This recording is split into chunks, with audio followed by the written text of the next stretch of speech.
வணக்கம் நண்பர்களே, இன்று நாம் பார்க்க இருக்கும் தலைப்பு வன்னியர் வரலாறு. வாங்க வீடியோவுக்கு போலாம்.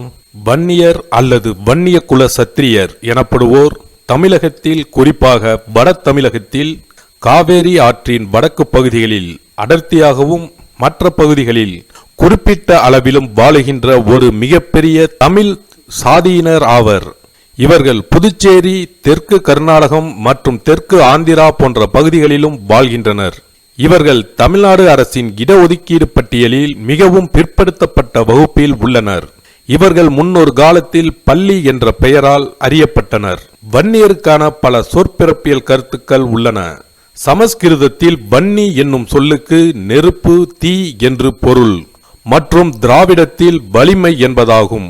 அதாவது நெருப்பிலிருந்து பிறந்தவர் என்று பொருள்படும். பள்ளி எனும் சொல்லுக்கு சமஸ்கிருதத்தில் வனம், காடு என்பதாகும். வன்னி என்னும் பெயரிலிருந்து வன்னியர்கள் தங்கள் சாதி பெயரை பெறுகிறார்கள் என்று ஆல்ஃப் ஹெல்ஃபெட்டில் குறிப்பிடுகிறார். வன்னி என்ற வார்த்தை சமஸ்கிருத மொழியில் நெருப்பு என்று கருதப்படுகிறது. ஆனால் தமிழ் மொழியில் இது ஒரு முக்கியமான மரத்தின் பெயராகும்.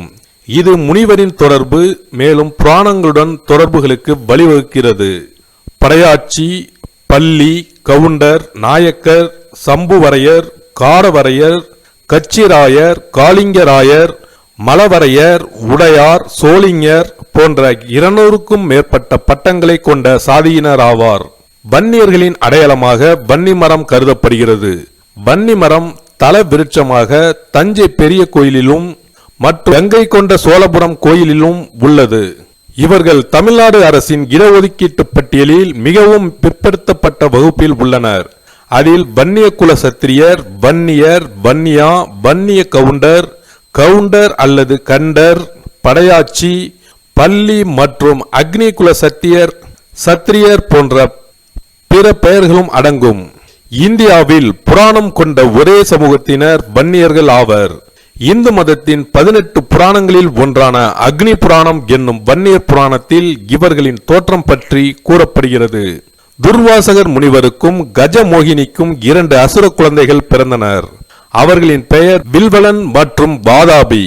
இவர்களின் தாயாரான கஜமோகினி என்பவள் முருகப்பெருமானால் வதம் செய்யப்பட்ட சூரபத்மனின் இளைய தங்கை ஆவாள். வில்வலனும் வாதாபியும் அகத்திய முனிவரை துன்புறுத்த ஆரம்பித்தார்கள். இதனால் கோபமடைந்த அகத்திய மாமுனி வில்வலனை விழுங்கிவிட்டார். உடனே வாதாபி சிவபெருமானை நோக்கி தவம் செய்து பல சக்திகளையும் பெற்றான். அந்த சக்திகளின் மூலம் தெற்கு கடற்கரையின் மையப்பகுதியில் அமைந்திருந்த ரத்னாபுரியை அரசாள ஆரம்பித்தான். பின்னர் மாயனின் மகளான சொக்கன்னியை மணந்தான். இவன் செய்யும் அனைத்து காரியங்களுக்கும் அசுர குருவான சுக்கராச்சாரியார் துணை இருந்தார். பின்னர் வாதாபி தேவர்களை அதிகம் துன்புறுத்த ஆரம்பித்தான். இதை கண்ட நாரதமுனி சிவபெருமானிடம் தேவர்களின் இன்னல்களை பற்றி கூறினார். அதே சமயம் சம்பு மகரிஷி சிவபெருமானை நோக்கி யாகம் ஒன்றை நடத்தினார். அப்போது சம்பு மகரிஷிக்கு சிவபெருமான் அருள்பாவித்து தன் நெற்றிக்கண்ணில் இருந்து வியர்வை துளியை அந்த யாகத்தில் விழச் செய்தார். யாகத்தில் விழுந்த அந்த நெருப்பிலிருந்து வெள்ளை குதிரையில், கையில் வீரவாளுடன், தலையில் கிரீடத்துடன் ஸ்ரீ வீரருத்ர வன்னியர் தோன்றினார்.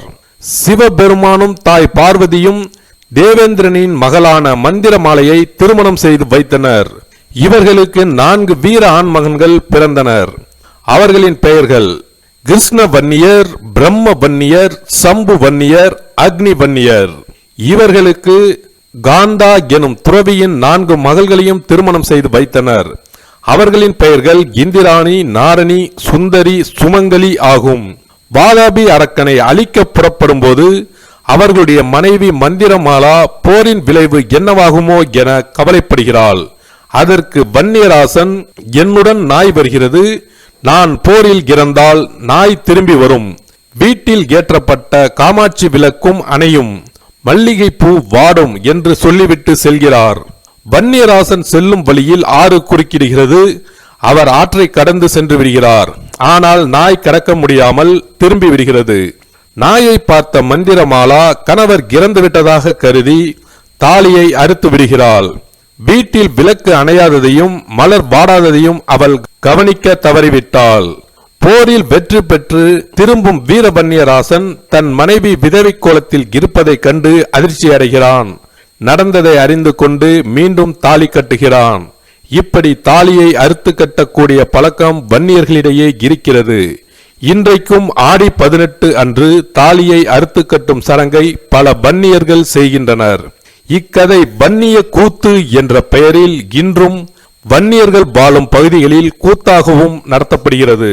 ஸ்ரீ வீரருத்ர வன்னிய மகாராசனின் வழித்தோன்றல்களே வன்னியர்கள் என வன்னியர் புராணம் கூறுகிறது. பங்குனி திங்களுத்திரர் தன்னில் பரமன் முக்கனலல் விழியில் தூங்கமா வேர்வை தோன்றிட கரத்தில் தோய்த்து செங்கழு நீரின் மலரை பொங்கமா மகுத்திலாகு தீயற்றிட புனிதனுக்கு வகையீந்தார் வங்கன் வீர வன்னிய பூமன்னர் பரிமீது தோன்றினனே. வன்னியர் புராணம். கம்பர் எழுதிய 9 நூல்களுள் சிலை எழுவதும் ஒன்றாகும்.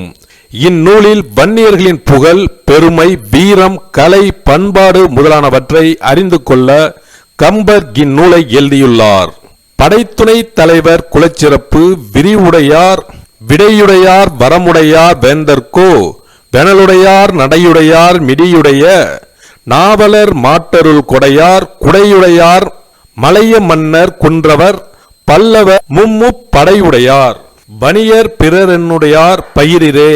வன்னிய சமுதாயத்தை சேர்ந்த மக்கள் காலம் காலமாக விவசாயம் செய்த பெருங்குடி மக்கள் என்பதை நாடறியும். நிலப்புலன்களோடு வாழ்ந்த அம்மக்கள் அந்நியராட்சியில் மேட்டுக்குடி இனத்தவரால் பெரும் பரிதாபத்துக்கு உரியவர்களாகப்பட்டார்கள். கிராமங்களை நிலங்களை பெயர் மாற்றம் செய்து சூறையாடினார்கள். நில உரிமைகளை இழந்து காணியாட்சிக்காரர்களாக இருந்தவர்கள் கல்வி அறிவின்மையால் சூழ்ச்சிக்கு இரையாகி கொடுமைப்படுத்தப்பட்டு படியாட்கள் என்ற நிலைக்கு தள்ளப்பட்டனர். மகா சங்கத்தின் செயல்பாடுகளை அரசியல் கட்சிகள் உள்வாங்கிக் கொண்டதின் விளைவு வன்னிய சமுதாயம் அதன் தலைவர்களுக்கு பின் அணிவகுத்தது. அதிலும் ராமசாமி படையாட்சியை தவிர வேறு யாரும் மக்களுக்கு செல்வாக்கு பெற முடியவில்லை. படையாட்சியாருக்கு பிறகு எழுச்சி மிக்க தலைமை இல்லாததால் நமது சமுதாயத்தினர் அரசியல் கட்சிகள் பின்னால் திரண்டனர். வன்னியர் பலர் பெயர்களை கொண்ட அமைப்புகளை நடத்தி வந்தனர். உயிர் பலியான போராட்டத்திற்கு பின்பு வன்னியர் சங்கம் 2ஆக பிரிந்தது. இந்த வீடியோ உங்களுக்கு பிடிச்சிருந்தா லைக் பண்ணுங்க, ஷேர் பண்ணுங்க அண்ட் சப்ஸ்கிரைப் பண்ணுங்க. பக்கத்துல இருக்க பெல் ஐகானை கிளிக் பண்ணுங்க. நன்றி, வணக்கம், வாழ்க வளமுடன்.